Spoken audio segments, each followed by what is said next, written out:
ढे radio पर आप सुन रहे हैं अंतर्राष्ट्रीय समसामयिकी कार्यक्रम मेरे साथ, और मैं हूं विवेक ओझा। आज हम जिस विषय पर चर्चा करेंगे वो है अफ़गानिस्तान। अफ़गानिस्तान इस समय बहुत ही मुश्किल भरे दौर से फिर से गुजर रहा है।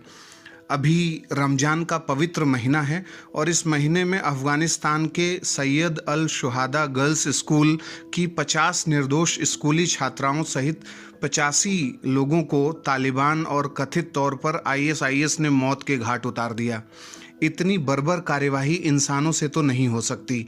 सबसे निराश करने वाली बात तो यह है कि अफ़गानिस्तान में तालिबान और अन्य आतंकी संगठन फिर से मजबूत होने के लिए ज़मीन तलाश रहे हैं। एक ऐसे समय में जब अमेरिका ने 11 सितंबर 2021 को सोचा है कि वो 20वीं वर्षगांठ जो अमेरिका पर आतंकी हमलों की हुई वह अपने सैनिकों को वहाँ से निकालेगा। ऐसे में जो तालिबान है, तालिबान संगठन और अन्य आतंकी संगठन, वो अपना सिर उठाने की कोशिश कर रहे हैं। यह हमला शिया क्षेत्र में हुआ है, इसलिए यह अंदेशा लगाया जा रहा है कि अमेरिकी सेनाओं के अफ़गानिस्तान से हटते ही अफ़गानिस्तान में सांप्रदायिक हिंसा यानी सेक्टोरियन वायलेंस तेज़ी से बढ़ जाएगा। इस हमले में 150 से अधिक लोग घायल हो चुके हैं।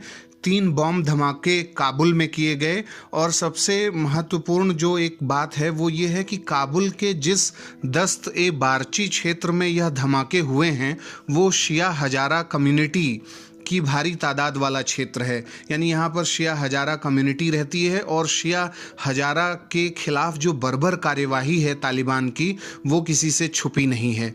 इस क्षेत्र में अक्सर सुन्नी इस्लामिक लड़ाके हमला करते ही रहते हैं। तालिबान की सोच तो देखिए कि इस घटना के बाद फिर से हुए बम धमाके में 11 लोगों के मारे जाने के बाद उसने ईद के नाम पर 3 दिन के युद्ध विराम की घोषणा कर दी कि बोला कि हम 3 दिन तक सीज फायर करेंगे। और 3 दिन के बाद सोचिए कि कितनी हास्यास्पद स्थिति है कि जिस चीज़ को स्थायी तौर पर घोषित करना चाहिए तालिबान को, वो कह रहा है 3 दिन के लिए हम सीज़ फायर करेंगे और फिर से वो इस तरीके के हिंसा के काम में लग जाएगा। यहाँ हमें बहुत से सवाल हमारे सामने उठते हैं कि स्कूली छात्राओं को क्यों निशाना बना रहा है तालिबान, शिक्षा का क्यों विरोध कर रहा है तालिबान, खासकर स्कूली लड़कियों को क्यों नहीं पढ़ने देना चाहता, क्यों शियाओं को निशाना बनाता रहता है तालिबान, अफ़गान सरकार से सहयोग नहीं करना चाहता, क्यों नहीं सहयोग करना चाहता, ये सबके जहन में ये सवाल उठता है। अमेरिका सहित पश्चिमी देशों को नफरत की निगाह से क्यों देखता है तालिबान, और तालिबान है क्या और क्या चाहता है, ये तमाम ऐसे प्रश्न हैं जिस पर हमें थोड़ा संक्षेप में विचार विमर्श करने की ज़रूरत है ताकि सारा मुद्दा क्लियर हो सके। एक्चुअली तालिबान केवल एक हिंसक लड़ाका आतंकी गुट भर नहीं है। तालिबान एक विचारधारा है। तालिबान एक अरबी शब्द तालिब से बना है जिसका मतलब है छात्र यानी स्टूडेंट। यह इस्लाम धर्म के सुन्नी संप्रदाय से प्रभावित एक धार्मिक कट्टरपंथी युवा छात्रों द्वारा अफ़गानिस्तान में शुरू किया गया आंदोलन है। वर्ष 1979 में शीत युद्ध के दौरान सोवियत संघ ने अफ़गानिस्तान के आंतरिक मामलों में हस्तक्षेप किया था और सोवियत संघ वहां साम्यवादी विचारधारा वाली सरकार को बढ़ावा देना चाहता था।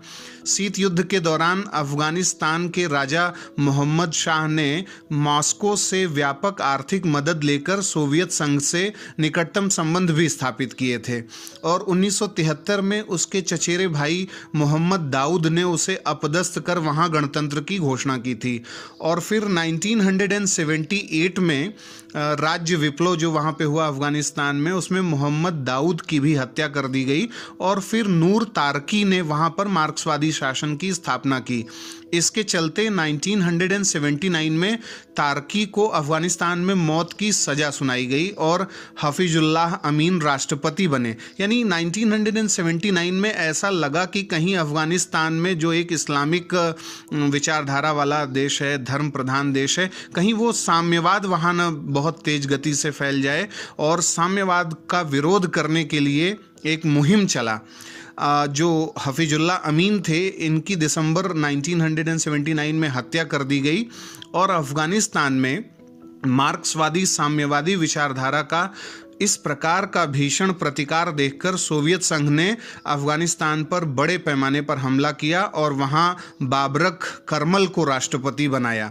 इसके साथ ही सोवियत संघ और सोवियत समर्थक अफगान सरकार को भीषण जन प्रतिरोध का सामना करना पड़ा। अफगानिस्तान के सुन्नी कट्टरपंथी युवाओं ने इसे अपने धर्म पर हमला माना और सोवियत संघ की सेनाओं को वहां से वापस निकालने के लिए धर्म युद्ध की प्रतिज्ञा ली। इन कट्टरपंथी सुन्नी युवाओं ने गुरिल्ला सेना बनाई जिसे मुजाहिदीन कहा गया और इसने इस्लाम की पवित्रता की रक्षा के नाम पर जिहादी युद्ध की नींव रखी। मुजाहिदीन का अर्थ होता है एक मुस्लिम गुरिल्ला योद्धा, सैन्य बल जो एक जिहाद यानी धर्म युद्ध में शामिल होता है। उन मुजाहिदीन लोगों को उनके मकसद में कामयाब बनाने में पाकिस्तान और अमेरिका ने उन्हें मदद दी। अमेरिका द्वारा मदद देना लाजमी भी था क्योंकि उसका सोवियत संघ के साथ 1945 से ही शीत युद्ध चल रहा था और शत्रु के मंसूबों को अमेरिका कैसे पूरा होने देता, वैसे भी इनके बीच विचारधारा की लड़ाई थी। तो अफगानिस्तान में मार्क्सवादी शासन अमेरिका को कैसे रास आ सकता था, इसलिए उसने मदद दिया।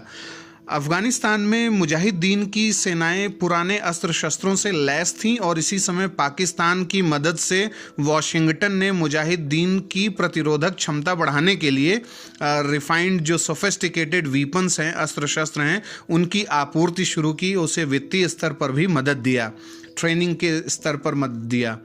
मास्को की सेनाएं भी इन अफगान लड़ाकों से भिड़ गईं और यहीं से तालिबान की पहचान और उसकी गतिविधियों की शुरुआत होती है। तो ये एक संक्षेप इतिहास है कि तालिबान अस्तित्व में कैसे आया। तालिबान मुख्य रूप से एक ऐसा पश्तून इस्लामिक कट्टरपंथी समूह है जिसने अफगानिस्तान में 1996 से 2001 तक शासन किया और उसके बाद 9/11 की आतंकी घटना के बाद अमेरिका ने अल कायदा और ओसामा बिन लादेन के मंसूबों को नेस्तनाबूद करने के लिए ऑपरेशन एंड्योरिंग फ्रीडम के जरिए नाटो की अंतर्राष्ट्रीय फौजों की तैनाती अफगानिस्तान में करी ताकि तालिबानी जो लड़ाके हैं उनसे निपटा जा सके। जो युवा पश्तून कबीलाई थे तालिबान, उनकी शिक्षा दीक्षा पाकिस्तानी मदरसों में हुई थी और ऐसे युवा अफगानिस्तान और पाकिस्तान दोनों जगहों पर रहे। अब यहाँ पर सबसे मेन बात जो है कि क्यों तालिबान जिस तरीके का अप्रोच रखता है अफ़गानिस्तान में, उसके पीछे क्या कारण है। तो इन्होंने शरीयत पर आधारित प्री इस्लामिक ट्राइबल कोड जो कि वहाबी संप्रदाय में यकीन रखता है, उसके जरिए अफ़गानिस्तान के सार्वजनिक जीवन में पाबंदियाँ, कायदे कानून थोपने शुरू किए। जैसे नृत्य की मनाही कर दी, संगीत की मनाही कर दी, महिलाओं में बुर्के में रहने का कानून बना दिया, पश्चिमी शिक्षा वेस्टर्न एजुकेशन को फॉरबिडन करने की बात की, अंग्रेजियत का विरोध किया, पुरुषों द्वारा लंबी दाढ़ी रखने की डिक्री इन्होंने जारी कर दी, दुनिया में इस्लामिक किंगडम की स्थापना और काफिरों को मौत के घाट उतारने के फतवे, ये सब ये जारी करने लगे। ये वही तालिबान है जिसने स्वात वैली में मलाला यूसुफजई को गोली मारी थी। इन सब विवरणों से स्पष्ट है कि तालिबान के लक्ष्यों और मानसिकता का पता इन बातों से चलता है।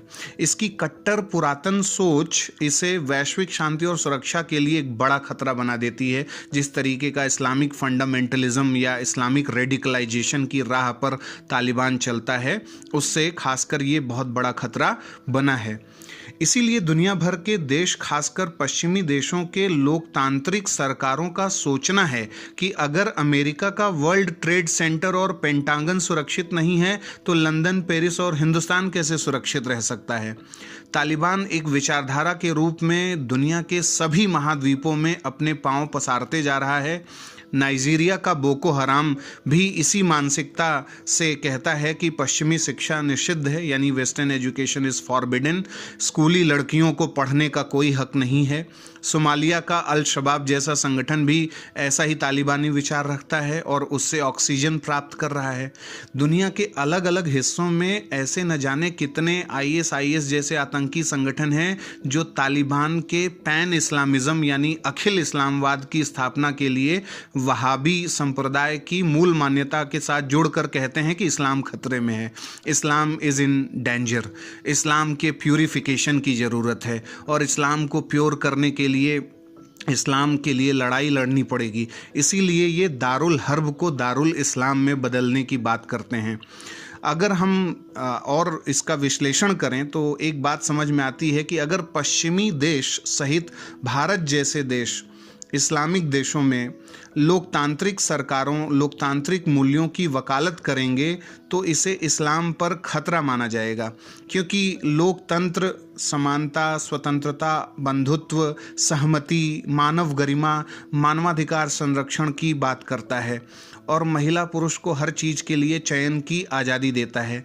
ऐसे में इस्लामिक देशों में वेस्टर्न डेमोक्रेटिक एजेंडे से 3 तलाक, निकाह हलाला, हुल्ला और खुला तलाक बिद्दत या 3 तलाक और इद्दत, धर्म और राजनीति, इन सब का जो मिक्सचर है, जो कॉम्प्लेक्स सिचुएशन बनाया जाता है इन सब का, उसका क्या होगा?